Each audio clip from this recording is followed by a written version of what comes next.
Allahu Akbar, Allahu Akbar, Allahu Akbar. La ilaha illallah. Subhanallah. Piala Dunia tahun ini masuk sejarah. Sangat luar biasa. Ternyata persiapan negara Qatar bukan hanya untuk sepak bola, bukan hanya untuk Piala Dunia, tetapi mensyiarkan Islam. Kesempatan ini Piala Dunia mensyiarkan Islam. Di mana-mana ada spanduk, ada tulisan mengenai akhlakul Islam, adabul Islam, kemuliaan Nabi Muhammad sallallahu alaihi wasallam.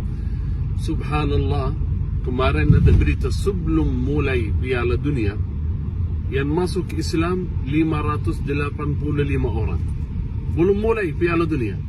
Ketika kemarin mulai Piala Dunia atau tadi, sudah yang masuk Islam lebih dari 1000 orang. Allahu Akbar. Dan apalagi mereka bagi-bagi kartu. Di situ ada link. Dan ada di hotel-hotel itu ada stiker. Di situ ada kod. Ada kod. Siapa yang berkenan ingin masuk mengetahui mengenai Islam, adabul Islam, Islam yang benar, bukan Islam yang melalui TV dan lainnya, yang menggambarkan bahawa Islam itu bahaya, teroris dan lainnya. Nah, Islam yang benar, rahmatan lil alamin. Yang masuk link itu melalui kod itu lebih dari 50,000 orang. Allahu Akbar. Semoga ya Rabb semua masuk Islam. Amin ya Rabbal Alamin. Terima kasih Qatar.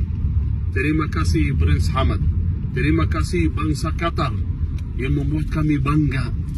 Allahu Akbar. Semoga Allah menurunkan rahmat, hidayah untuk semua di negara Qatar.